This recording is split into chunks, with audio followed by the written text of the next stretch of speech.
L'histoire démontre que si on veut voir la mort de près, le mieux est de partir à la guerre. En 1991, J.D. Bridges prend part à l'opération Tempête du désert dans le golfe Persique. J'ai rejoint la marine 2 semaines après avoir eu mon bac en juin 88. On m'a dit que je serais affecté aux catapultes et au pont d'envol d'un porte-avions.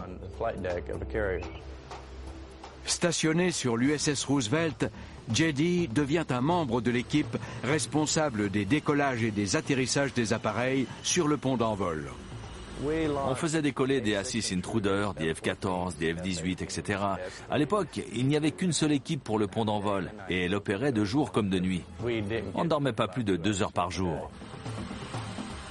Pour dominer l'espace aérien irakien, le Roosevelt enchaîne les missions 24 heures sur 24. On faisait décoller des avions d'alerte avancés pour avoir en permanence des avions dans le ciel. Il devait être environ 3 heures du matin. Sur le pont d'envol, tout le monde était épuisé. On bossait depuis longtemps. Alors qu'il prépare un Assis Intruder pour le décollage, J.D. s'approche un peu trop près d'un des réacteurs. L'entrée d'air l'aspire comme une poupée de chiffon. Ça a été une putain d'erreur. J'étais en danger, mais je ne pouvais plus rien faire pour l'empêcher. J.D. est coincé dans le réacteur de l'avion en marche. Ce dernier lui arrache son casque qui est projeté dans la chambre de combustion. La force de l'aspiration du réacteur a vidé l'air de mes poumons. Je ne pouvais plus respirer. Ils ont éteint le moteur et j'ai retrouvé mon souffle. Je savais qu'il fallait que je sorte de là. J'ai rampé. Puis après 2 pas, j'ai perdu connaissance et je me suis réveillé à l'hôpital.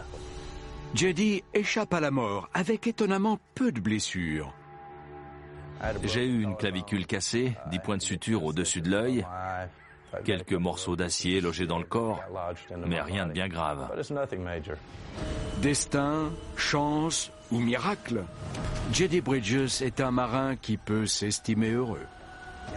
On peut considérer ça comme un miracle. J'aurais dû mourir, mais je suis en vie. En fait, je pense qu'on a tous une raison d'être ici-bas, et ce n'était pas mon heure. Je suis ici pour une bonne raison et je la découvrirai un jour.